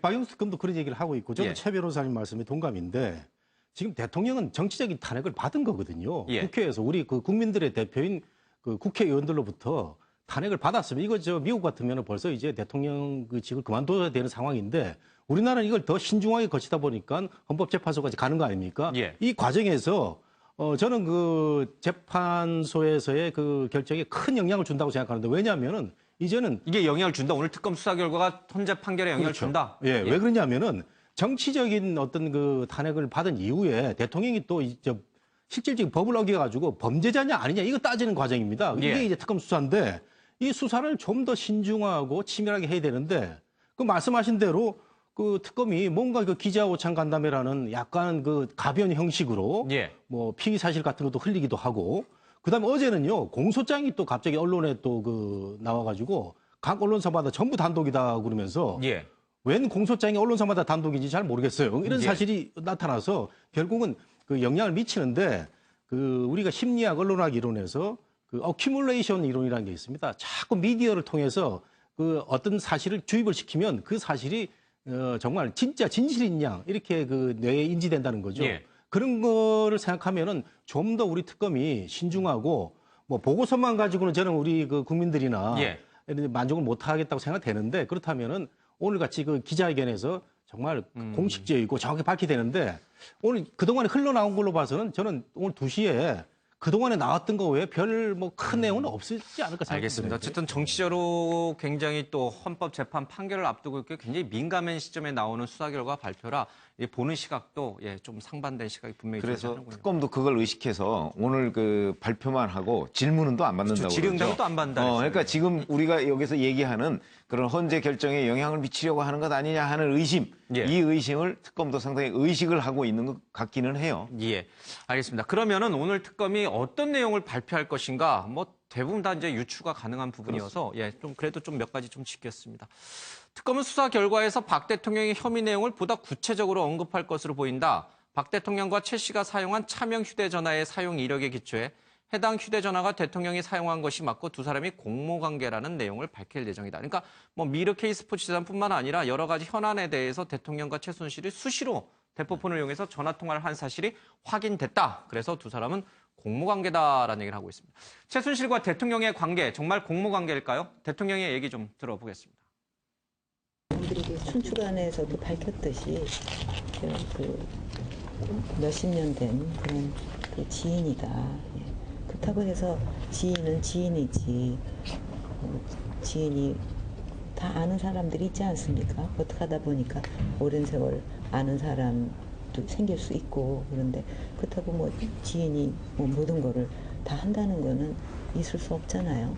대통령은 대통령으로서의 책무도 있고 또 판단도 있고 또 다 그런 거지. 그거를 어떻게 지인이라는 사람이 여기저기 막 다 하고 그러니까 뭐든지 다 엮어가지고 이렇게 된다는 거는 있을 수 없죠. 저는 제 나름대로 국정 운영에 어떤 저의 어떤 철학과 소신을 갖고 쭉 일을 했고 모든. 자, 대통령과 최순실이 수시로 통화했던 기록을 특검이 이제 확인을 했습니다. 이제 휴대전화 발신 위치, 수신 위치를 먼저 확인해서 대통령 관저에서 주로 이제 있었다라고 하는데, 그냥 지인 간의 평범한, 그러니까 막 대통령이라고 왜 친구가 없고 지인이 없겠습니까, 그렇죠? 그냥 평범한 그런 전화를 주고받았고 일상적인 소소한 얘기를 했다. 뭐 그렇게 했을 수도 있고, 아니면 정말 뭐 국정 현안에 대해서 이거 어떻게 해야 되는 거냐? 또 뭐 최순실이 전화를 계속해서 민원을 들어주고 그렇게 했을 가능성도 있고 모든 가능성은 다 열려 있습니다. 그런데 이제 여러 가지 증거들을 보면 오늘 뭐 특검에서 발표한 것도 그렇고 지금까지 조사된 여러 가지 상황들을 보면 정호성이 어쨌든 청와대 문건들을 유출시켜서 최순실이 거기에 대해서 의견을 개진했던 거, 그다음에 미르 K스포츠 재단이 최순실과 박근혜 대통령이 같이 운영하는 것이라고 특검에서 발표했던 얘기, 또 이런 여러 가지 정황들을 본다고 하면 그냥 지인은 아니었던 것 같아요. 그러니까 그냥 지인과 사사로운 대화를 하는 전화는 그 정도의 아니었다. 사이는 넘어서는 거죠. 40년 동안 인연이 이어졌기 때문에 또 만약에 뭐 특검이 지금 오늘 뭐 흘러나온 여러 가지 얘기들 중에 삼성동 집도 사실은 최순실이 사줬다고 얘기하고 의상비도 대납했다고 얘기를 하니까 그건 물론 조사를 해서 나중에 판결이 나와야 최종 결정은 나올 수 있는 거죠. 의견이 다르니까. 그런 여러 가지 정황들을 볼 때 아주 친밀한 관계였던 건 맞는 것 같아요. 그러니까 일반적으로 지금 대통령이 여기서 말씀하시는 저 정도의 지인은 넘어서는 것 같아요. 그러니까 정말 내가 정말 도와주고 싶은 정도의 그런 지인, 그것보다 뭐 어찌 보면 더 가까운 사이, 가족처럼 가까운 사이가 아니고서는 지금 여러 가지 최순실이 만들었던 플레이그라운드나 아니면 뭐 여러 가지 재단들 있지 않습니까? 그런 재단들이 대통령이 적극적으로 개입하셔서 도움을 달라고 하는 뭐 압력을 넣고 이런 부분들이 본인은 뭐 선의로 했다고 하지만 그거 자체가 특정 개인을 향한 이익권을 챙겨주는데 도움을 주는 점 분명히 있는 거니까 그 관계라고 하는 것이 단순히 지인의 관계는 아니라고 볼 수 있죠. 그러니까 이 최순실과 대통령 간의 여러 차례의 이 대포폰을 이용한 통화, 차명 전화를 이용한 통화가 있었던 그 시점, 그러니까 특검이 확보한 자료에 의하면 통신기록에 의하면 그 시점이 사실 이제 이 문제가 불거졌을 지난해 하반기쯤에 집중됐었거든요. 그렇습니다. 그러니까 그 부분을 그러니까 사사로운 전화하려고 그렇게 많은 전화를 했을 리는 없을 아니, 것이다. 사사로운 전화를 하려고 하면 정상적인 전화로 해도 아무 문제가 없어요. 그런데 이거는 차명 전화 아니겠습니까? 차명 전화는 무언가를 숨기려고 또는 통화 기록을 숨기기 위해서 만드는 전화가 차명 전화예요. 그런데 그 차명 전화를 통해서 570여 차례 통화를 했다는 것이 우선 의심스러운 대목이고 그다음에 이 차명 전화에는 다른 사람하고의 통화는 아무것도 없어요. 예. 오로지 최순실 씨하고의 통화만 있는 거예요. 그렇게 된다면 이거는 바로 최순실 씨가 우리가 박근혜 대통령이 주장했듯이 저런 그냥 오랜 지인 관계 훨씬 뛰어넘어서 예. 가족 관계도 훨씬 뛰어넘는 거다. 그래서 왜 피보다 진한 물 이런 얘기 나오잖아요. 예. 그게 왜 그러냐면 박근혜 대통령의 여동생이나 남동생보다 훨씬 가까운 사이예요. 예. 여동생이나 남동생하고는 한 통화도 안 했잖아요. 그런데 최순실 씨하고는 불과 1년도 안 돼서 570여 차례씩이나 통화했다는 사실, 그것도 차명 전화로 했다는 사실, 그다음에 박근혜 대통령이 인정한 그 이상의 여러 가지 증거가 지금 나오고 있다는 사실, 예. 이런 것만 놓고 본다면 지금 우리가 뭐 흔히 가족을 가깝다고 합니다만은 박근혜 대통령한테는 가족보다 훨씬 가까운 사람이 있었다. 그게 예. 최순실이다. 이렇게 얘기를 할 수 있겠죠. 그러니까 가깝다고 해서 뭐 무조건 잘못한 건 아니지만 그 가까운 사람이 어떤 범법 행위를 저지를 때 대통령이 그것을 충분히 다 알고 있었을 것이다. 이게 이제 알고 특검의 도와줬다는 게 지금까지의 특검이 증거 아니겠습니까? 공무관계로 네. 보는. 예. 근데 이제 문제가 된 것 중에 예. 하나가요. 이제 차명폰으로 서로가 이제 통화를 하면서 가장 문제가 된 부분이 이번 그 사건에 불고 나가지고 그 최순실이 독일로 피신해가지고 예. 대통령하고 7차례인가 통화를 한 그게 수사기로 나와 있더라고요. 그걸 보면은 그 내용을 보면은 대통령이 굉장히 원론적인 입장을 취하고 있고 최순실은 뭐 내가 다 이거 마무리했으니까 어떻게 좀 잘 좀 봐달라라는 식의 예. 아주 그 범죄적인 그런 내용을 많이 얘기하고 있는데 대통령은 당신 변호사 있느냐 들어와서 하는 게 좋겠다 해서 굉장히 원론적 입장을 보이고 있어서 모든 그 차명 통화 이런 예. 게 최순실의 그 범죄와 연결돼서 대통령까지 엮이고 있다. 예. 이런 건 앞으로 이제 좀 더 밝혀져야 될 것 같고요.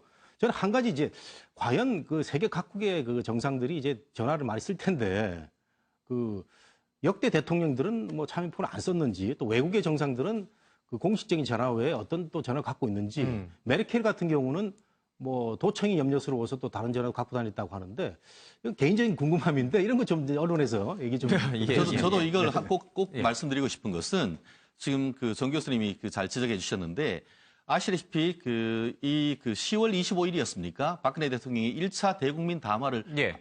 하고 그 전후에 이제 그 대화가 끊어졌다라고 하지 않습니까? 예. 그러면서 그걸 하면서 한국으로 들어와라라고 최순실 씨 얘기를 했다지 예. 않습니까? 만약에 우리가 일반적인 생각을 해보십시오. 우리가 일반적인 생각이 가장 핵심 증인이고 직접 관련되는 사람이라고 하면 한국으로 돌아오라고 하겠습니까? 그러한 점을 지적하고 싶고 또 하나 그렇게 해서 대국민 담화를 한 다음에는 예. 딱 그 박근혜 대통령이 연락을 끊었다고 했고 그렇게 하니까 최순실 씨가 다급해서 본인의 언니를 통하고 윤전추 씨를 통해서 박근혜 대통령에게 계속 일방적으로 연락을 하려고 했음에도 불구하고 박근혜 대통령이 완전히 잘랐는 그런 내용이 있고 10월 25일에 어떤 대국민 담화에 보면 뭐라고 하냐면은 내가 지금까지 결국 지인으로 했었는데 경계에 담을 허물어 있다가 이거 같은 것을 알았다. 그래서 이것을 알고 내가 개인적인 사사로운 인연을 끊겠다라고 했는 예. 그와 같은 맥락을 봤을 때는 과연 그와 같은 것은 이제 다 도와주고 고의로 그런 식으로 도와줬는지에 대해서는 예. 오히려 의문을 제기할 수밖에 없는 그런 상황도 되기 때문에 이 부분에 대해서도 우리가 또 한 번 더 짚고 넘어갈 필요는 있지 않나 싶습니다. 예. 알겠습니다. 특검이 이렇게 대통령과 최순실이 공무관계다라고 하는 부분을 뭐 여러 가지 이제 통화 기록이라든지 여러 가지 정황 증거 또는 이제 확보한 증거를 통해 가지고 아마 발표할 것 같고요. 또 하나가 이제 이 삼성동 집도 대표적으로 좀 들어가 있는 모양이에요. 이제 삼성동 집을 그 최순실의 어머니인 임선희 씨가 사줬다. 그러니까 고르기도 하고 직접 대금도 지급했다는 얘기도 좀 하고 있고요. 집을 산 뒤에는 관리해주고 인테리어 같은 것도 전부 최순실 씨가 한 것이다라고 아마 특검팀은 확보하고 있는 것 같습니다. 반면에 이 대통령 쪽에서는 이 삼성동 사저는 장충동 집을 판돈으로 산 것이다 이렇게 해서 반박하고 있습니다. 의상실 문제도 마찬가지예요. 예, 최순실이 뭐 대통령 취임되기 전에, 그러니까 박근혜 대통령이 정계에 입문한 1990년대 초부터 해서 전부 옷을 이제 최순실이 해줬다라고 하는데 대통령 측에서는 뭐 옷값 지불했다 이렇게 얘기를 하고 있고 최순실도 받은 바 있다. 또 그러니까 이 부분이 이제 앞으로 그 굉장히 큰 쟁점이 될 텐데 자, 그 당시에 그러니까 집을 살 때 이때는 1990년이에요. 예. 90년에는 금융실명제가 실시되기 전입니다. 그러니까 예. 뭐 가명계좌, 차명계좌 뭐 이런 것들이 다 있을 수 있잖아요. 예. 그러니까 특검이 사실 이 주장을 확고하게 하기 위해서는 대통령으로부터 실토를 받아내거나 예. 그렇죠? 아니면 그 다음에 금융계좌 추적을 해가지고 자, 대통령들이 이쪽으로 넘어가지 않았다. 그리고 최순실 씨가 낸 돈이 어디서 왔다. 대통령이 예. 아닌 곳에서 왔다. 이런 걸 입증해야 되는데 그걸 입증 못했을 거라고요. 제가 보기엔. 예. 그런 상황에서 이렇게 단정하게 하듯이 얘기를 할 수가 있겠는가 하는 부분은 좀 의문이 들어요. 예. 그러니까 아마 지금 박근혜 대통령 측에서는 줬다고 주장을 하지 않습니까? 예. 그리고 장충동 집과 삼성동 집 사이에는 한 4억 원 정도의 차이가 있어요. 예. 그럼 그 4억 원은 도대체 어디서 났느냐 하는 문제가 또 그 제기될 수가 있어요. 예. 대통령 측의 얘기를 100% 믿는다 할지라도. 그런데 그 당시에는 금융실명제 전이기 때문에 예. 사실 그 자금의 흐름이 그렇게 추적이 잘 안 될 것 같은데 예. 특검이 이거를 지금 얘기하면 이 문제는 이제 법정에 가서 자, 왜 그러냐면 이것이 문제가 있다는 거를 입증할 책임은 특검에 있거든요. 그렇겠죠. 예. 박근혜 대통령이 나 이거 내 돈으로 산 거야라는 걸 입증할 책임은 없어요. 예. 그렇기 때문에 이건 재판에 관해서 굉장히 문제가 많이 될 소지가 있다 이렇게 봅니다. 알겠습니다. 그러니까 삼성동 집은 정말 말씀하신 대로 금융실명제 전이니까 네. 정확하게는 계좌 추적이 쉽지는 않았을 것인데. 그리고 지금 이제 워낙 오래 지났잖아요. 예. 네. 그러면 이건 어떻습니까? 1998년 대통령 정계 복귀한 이후에 이제 의상실 옷값 대납한 부분 이건 금융실명제 이후니까 이후죠. 예, 이 돈도 상당히 많은 돈이에요. 뭐 몇 억, 3억 8천이라고 예, 하니까. 그럼 이 돈에 대해서는 대통령이 만약에 옷값을 제대로 최순실에게 줬으면 그 부분은 충분히 추적이 가능하지 않을까요? 뭔가 그 만약에 대통령이 이걸 증명하려면 본인이 예. 어떤 방식이 줬다는 게 증명이 돼야 되는데 그게 증명이 안 되고 있지 않습니까? 지금 예. 말은 윤 전 추행정관이 뭐 봉투에 노란 봉투에 가져가 줬다고 하는데 또 예. 고영태나 다른 사람의 의견은 또 다르게 나오고 있는 상황이거든요. 예. 그러니까 그거는 이게 예를 들면 계좌로 보냈다거나 청와대에서 공식적으로 지불했다고 하면 그냥 기록에 남을 텐데 그 예. 기록이 없는 것 같아요. 있었으면 청와대에 제출을 했겠죠. 예. 그러니까 이 돈은 개인적으로 줬다면 좋겠죠. 만약에 예. 금일보 형태든 아니면 돈을 직접 전달해도 이건 뭐 본인 간의 계약의 문제니까 예. 우리가 알 수 없는데 다만 지금 현재는 대통령이 직접 줬다는 증거는 없어요. 그러다 보니 이제 특검은 얘기하는 거고 특검이 저 정도로 얘기할 때는 제가 볼 때는 뭐 증거가 없을 수도 있지만 증거가 없이 저렇게 얘기하겠습니까?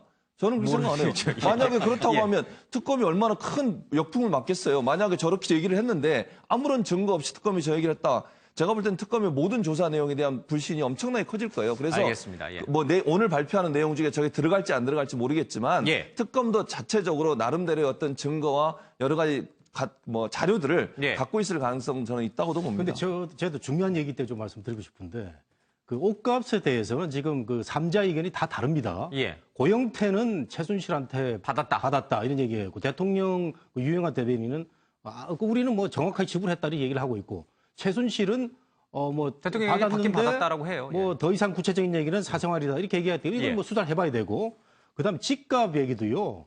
저기 특검이 경제 공동체, 지갑 공동체를 그 추적하기 위해서 너무 쉽게 단정한 거다? 예. 예. 왜냐하면 그 당시 10억하고 지금 한 20억 정도 되는데 전에 살던 집 팔아가지고 산 걸로 저는 추측이 되고요. 예. 다만 뭐 임선아하고 최순실이 공인중개사 가가지고 계약을 했다. 이것 가지고 지금 하는 것 같은데 충분히 저거는 이제 상식으로 가능하고 2007년에 그 한나라당 그 대선 예. 후보 경선이 정말 검증이 치열했습니다. 이때도 한번 검증이 됐었고요. 그래서 특검이 너무 범죄 사실을 적시하기 위해서 예. 쉬운 예를 그것도 옛날 예를 갖고 했는데 그런 의미에서 특검 수사가 부진하고 미진하다는 그런 우리가 예. 추측을 할 수 있는 거죠. 예. 뭐 오늘 여기 여러분들 쉽게 설명하면 이런 걸 거예요. 이게 최순실 씨잖아요. 그럼 여기 박근혜 대통령이 있고 여기 고영태 씨가 있고 그다음에 여기 이제 삼성동 집 중개한 중개사가 있어요. 예.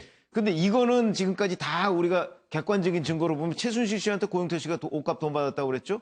여기는 또 임선희 씨나 아니면 뭐 최태민 씨도 당시에 삼성동 집을 보러 왔다고 그래요. 예. 보러 와서 모든 계약도 하고 돈도 여기서 받았어요. 전부 여기서 받았어요. 예.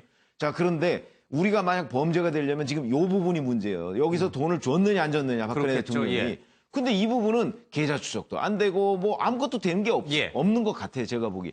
그럴 경우에 이게 예를 들어서 만약에 박근혜 대통령이 정말 여기서 다 주고 이 사람들은 심부름만 했다. 최순실 씨도. 예. 그러면 이건 범죄가 안 되잖아요. 그러니까요. 아마 이제 여기 네 분께서 이제 오늘 하셨던 얘기가 아마 박영수 특검이 뭐 출근하면서 이 방송을 보고 있는지 모르겠습니다.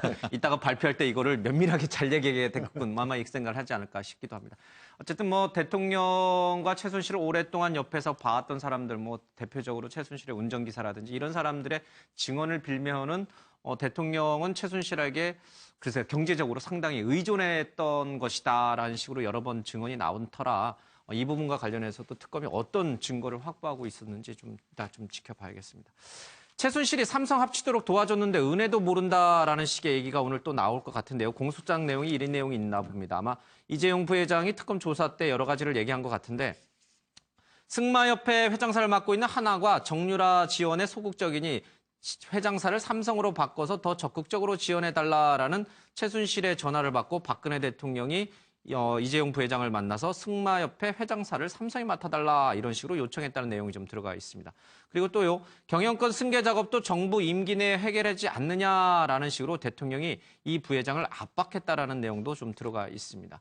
또 하나, 최 씨가 삼성 측에 은혜도 모르느냐라면서 분노를 터뜨렸다는 내용도 좀 들어가 있습니다. 삼성이 합치도록 도와줬는데 은혜도 모른다라고 하는 부분. 이 모든 내용들이 어디서 나왔을까요? 이재용 부회장 입에서 나왔을까요? 최순실 입에서 나왔을까요?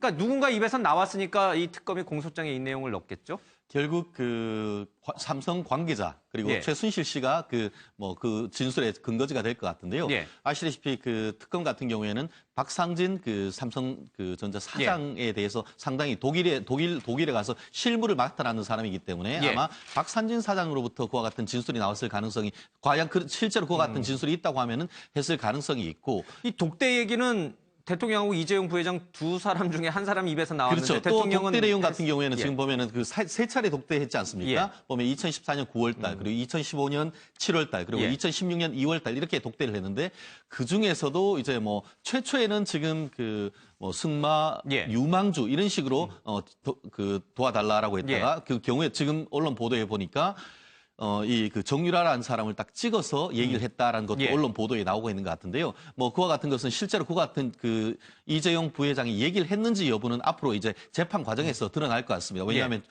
관련되는 증인들이 다 나와서 진술을 하기 때문에 예. 그런데 오늘 적어도 지금 그 공소장에 나왔는 내용이다라고 한다고 하면은 이 부분이 어떤 식으로 법원이 판단할지에 대해서는 좀 정말 지켜볼 필요가 있지 않나 싶습니다. 알겠습니다. 아마 이재용 부회장이 대통령과 독대에서 무슨 얘기를 했는지 또 그 안종범 경제수석의 수첩에 독대 이후에 대통령의 지시사항에 어떤 게 있었는지 뭐 그런 것들을 전부 미루어 유추해서 공소장을 작성하지 않았을까 싶습니다. 그렇죠. 근데 이 부분은 말이죠.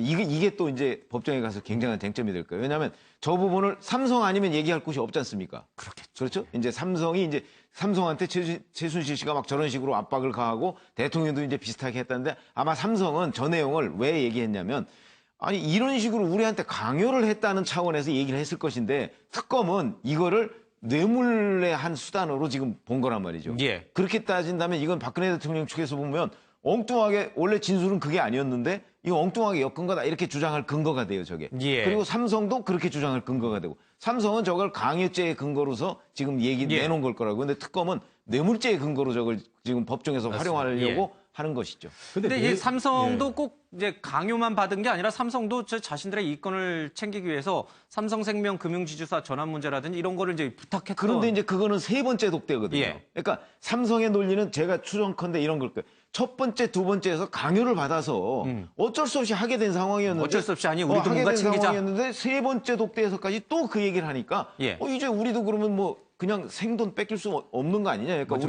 우리도 하나쯤은 부탁을 해야 될까.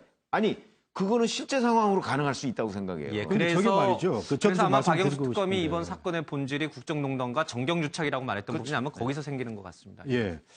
그 내용적으로는 우리가 또 그 토론을 해야 되겠지만 저는 우리 미디어하고 우리 그 국민들이 지금 반추동물이 아닌가라는 생각을 해봅니다. 저 내용 다 나온 내용입니다. 예. 뭐 조선일보가 굉장히 크게 썼는데 다른 데도 많이 나옵니다. 조선일보가 굉장히 뭐 2, 3면 할애해가지고 예. 공소장 내고 쭉 적어놨어요. 근데 제가 보니까 새로운 그 사실은 별로 없습니다. 예, 뭐 다 나온 얘기죠. 다 나온 얘기인데, 예, 예. 근데 제가 왜 이런 말씀 드리냐면 그러면 특검에서 그동안에 그 검찰 출입하는 언론인들한테 많이 이제 그 설명도 하고 뭐 흘리기도 하고 사실 그런 거 안 한다면은 우리 검찰 출입하는 언론인들이 할 일이 없겠지만 근데 원칙적으로 이 법률가 계시지만 피의 사실을 공표 못 하게 돼 있는 거 아닙니까? 근데 저게 어떤 채널로 해서 계속 흘러나와 가지고 지난 6개월 동안 온 국민들이 외우다시피 하는 그런 사실입니다. 삼성과의 독대 과정에서 대통령이 어떻게 했고 어떻게 했고.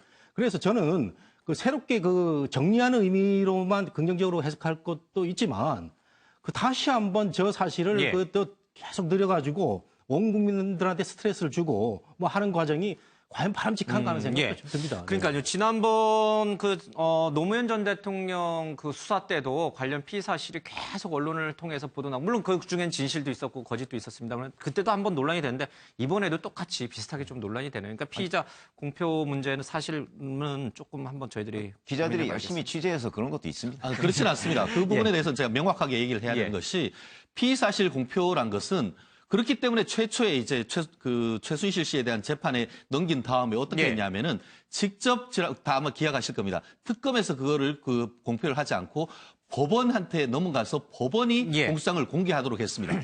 그런데 그렇게 했다고 하는 것은 조금 납득하기가 어려운 점이 분명히 있습니다. 알겠습니다. 그동안은 이제 대부분 다 나왔던 얘기고 우리 정홍기 교수님 말씀대로 요 얘기는 또 새로 나온 얘기 같습니다. 머리 안 돌아갑니까? 당장 승진시키세요라고 해서 안종범 수석이 하나금융지주 김정태 회장에게 전화를 걸어서 화를 냈다고 합니다. 최순실과 독일에서 이렇게 저렇게 서로 알게 됐던 이 하나은행의 이상화 본부장을 은행 유럽을 총괄하는 본부장으로 좀 임명해라라고 여러 차례 얘기했음에도 불구하고 김정태 회장이 이를 수용하지 않자 머리가 안 돌아갑니까? 그렇게 머리가 나쁩니까? 지금 내가 이렇게 전화하는 게 누구 때문에 전화하는 건 모르십니까? 라는 식의 강압을 했다라는 게 오늘 좀 나왔습니다. 최진여 변호사님, 이거는 하나금융지주는 민간금융사잖아요. 그렇죠? 민간금융지주사의 유럽, 독일 담당했던 법인장을 고위 본부장 임원으로 올리기 위해서 최순실이 얼마나 노력을 했는지 그래서 대통령과 또 안종범 수석까지 이용했다. 이게 이제 오늘 특검이 밝힐 내용인데 사실이라면 결국 그 문제에 있어 가지고는 뭐 사실 법리적으로 일단 봤을 때는 그것이 과연 대통령의 권한인가 이런 문제가 있습니다. 직권남용이나 직무유기는 기본적으로 대통령 권한 범위 내에 있는 부분에 대해서 해야 되는데 결국 이와 같은 그것이 굉장히 사실인지 여부는 일단 차치를 하고 만약에 그것이 사실인 전제를 했을 때에는 법리적인 부분에 대해서는 그것이 직권남용인지에 대해서는 상당 부분 또 검토해야 될 필요가 있는 것이고 다만 우리가 그 정치적인 차원에서 봤을 때는 뭐 물론 보면 한 번, 두 번 실패했는 것 세 번까지 했다는 것도 정말 그 최순실 씨가 집요하다라고 볼 수가 있는 것 같은데 적어도 정치적인 측면에 봤을 때는 상당히 국민들이 납득하기 어려운 점은 분명히 있는 것 아닌가 싶습니다. 그러니까 민간 기업의 사람을 유럽에 없어지니까 다른 데라도 승진을 시키라고 그렇게 얘기하는 그 최순실도 정말 나쁜 사람이고요. 그걸 또 들어서 대통령께서 안종범 수석한테 얘기하시는 것도 저는 좀 상식적으로 이해가 안 됩니다. 물론 뭐 직권범위는 그건 잘 모르겠어요. 법률적으로. 그러나 그렇게 해서 민간 기업의 한 사람을 승진시키는 데까지 대통령께서 개입하시는 것은 그렇게 하실 필요 없으시잖아요. 그런 부분들이 국민들이 볼 때는 좀 최순실을 너무 챙기는 그런 대통령의 모습 때문에 화가 나는 거죠, 사실은. 알겠습니다. 자, 대통령 측에서 신정아 사건 때 직권남용 뇌물 모두 무죄였다라고 하면서 아마 이거를 굉장히 중요한 근거로 좀 제시를 한 모양입니다. 당시 얘기를 좀 돌아가 보면 노무현 정부 때 변양균 청와대 정책실장, 그러니까 노무현 대통령이 굉장히 아끼던 분이었죠.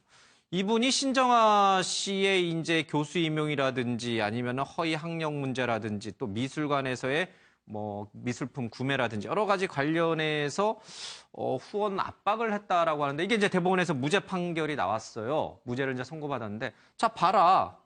사적으로 알고 있는 별도 가게를 꾸리고 있고 대통령과 연인 관계도 아닌 최순실이 설령 재단 설립으로 이익을 봤다고 해도 대통령의 뇌물죄를 적용하기는 어렵다. 그러니까 이 케이스하고 맞아떨어지는 건지 굉장히 유사하기도 합니다. 결국 이거 같은 경우에는 그 변양균 실장과 그 신정아 씨가 개인적인 뭐 연인 관계였다 이것이 사실 밝혀졌고 그와 같은 관계에서 뭐 교수직을 했다든가 아니면은 뭐 광주 비엔날레 총감독을 했다든가 그와 같이 영향력을 행사했는 것이 직권남용이 아니고 그와 관련해서 모금하도록 도와준 것도 뇌물도 아니다라고 판단을 했다는 점에서 사실 외형적으로 상당히 비슷합니다. 그거에 대해서 또 국회 같은 경우에는 거꾸로 이와 유사한 사건에서 유죄를 인정하는 케이스도 있다라고 해서 결국은 한쪽 말이 100% 진실이고 한쪽 말이 100% 거짓이지는 않다는 거예요. 그렇기 때문에 이와 같이 양면적인 진실을 가진 것을 가지고 헌법재판소가 어떤 식으로 판단할지 그렇기 때문에 누구도 지금 결과를 예단하기 어렵다는 점에서도 상당히 의미가 있는 것이 아닌가 싶습니다. 그러니까 이게 좀 애매하네요. 그러니까 변양균 대통령 그 당시 정책실장이면 엄청난 힘을 가진 자리죠. 아니 근데 저 사건이 날 때는 경제개혁원 차관일 때예요.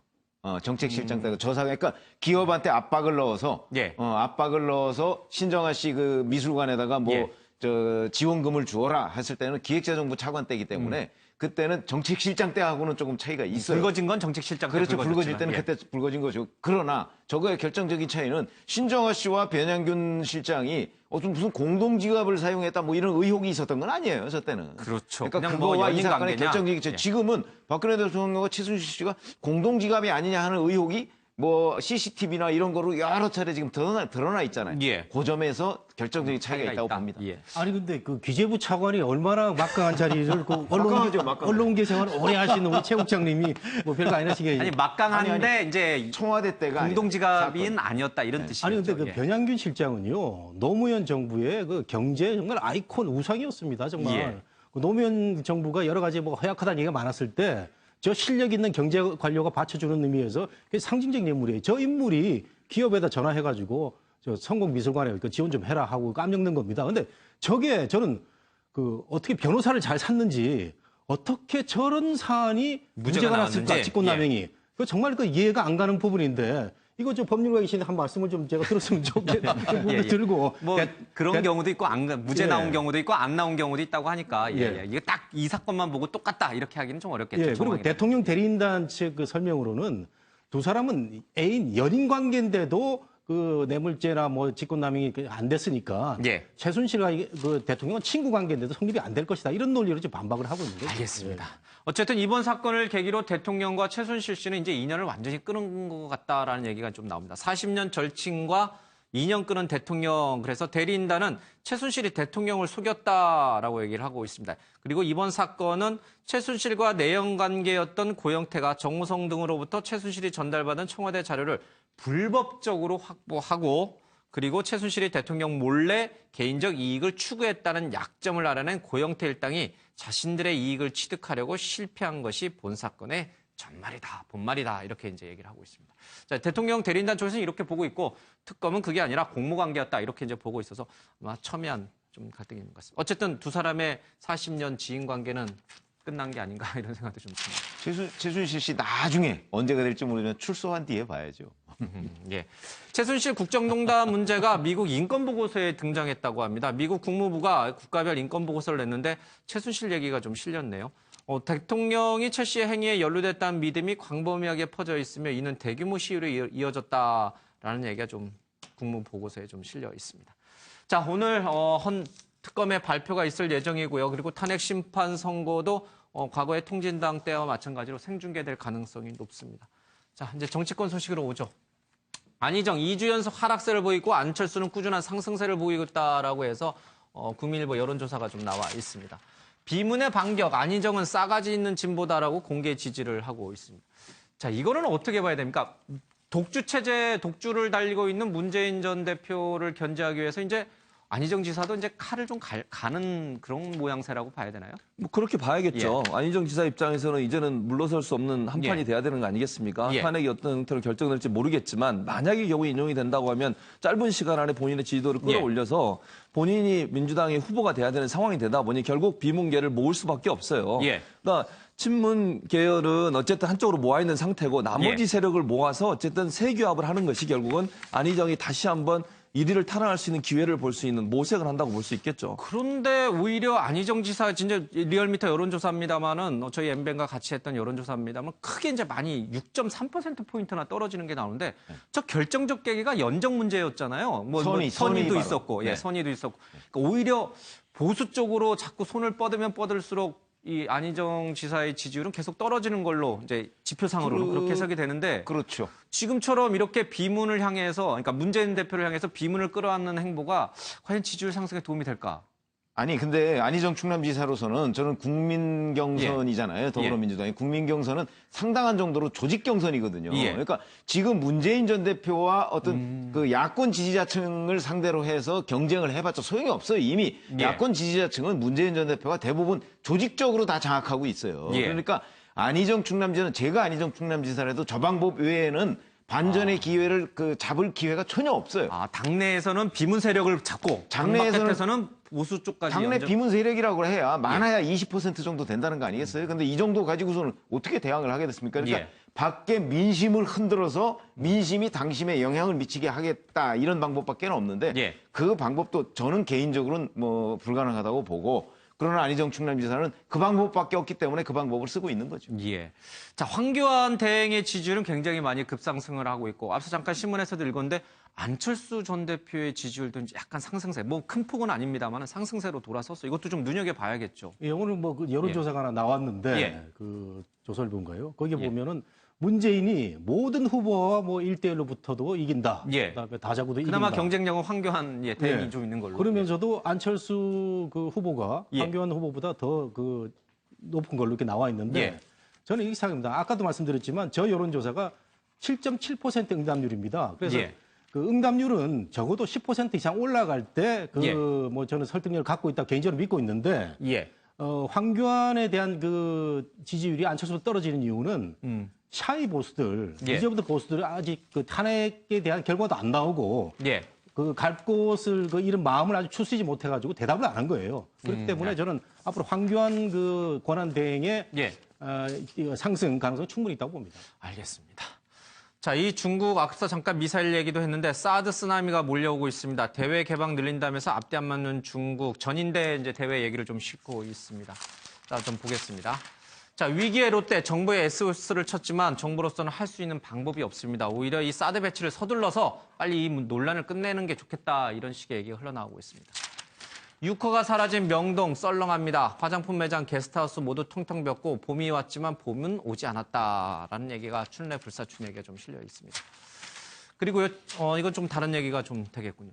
최민호 편집장님, 아까 저희들 미사일 발사 얘기 좀 다뤄줬잖아요. 예, 그 미사일을 막기 위해서 사드를 배치해야 된다는 게 우리 한미 양국의 공통된 인식인데 네. 그게 그게 엉뚱하게 이 민간 기업에 불똥이 튀는데 이거 불똥 정도가 아니라 그냥 엄청난 타격이에요. 그렇죠. 아니 근데 그러나 이제 충분히 예상할 수 있었던 것이고 예. 과거에 뭐 센카쿠 열도 그 영유권 문제 가지고서도 미국과 아니죠 중국과 일본 간에 예. 분쟁이 있었지 않습니까? 그때도 중국이 똑같은 제재를 그 일본한테 했어요. 민간 기업들한테. 그렇죠. 예. 그래서 그때가 훨씬 심했죠. 지금보다 상황은 심했는데 그게 결국은 일본이 어떤 뭐 수출 기업이나 관광객 유치 이런 걸 다변화함으로써 해결을 했거든요. 예. 그러니까 우리도 지금 그렇다고 해서 우리의 안보 문제를 중국한테 결정권을 위임할 수는 없는 거 아니겠습니까? 예. 그렇다면 이런 상황은 충분히 예상됐던 상황인 만큼 이걸 미국을 통해서 해결함과 동시에 우리도 결국 과거 일본의 사례처럼 예. 뭐 관광객 유치를 동남아 쪽으로 다변화한다든가 식으로 극복해 나갈 수밖에 없는 거다 이렇게 봅니다. 글쎄요.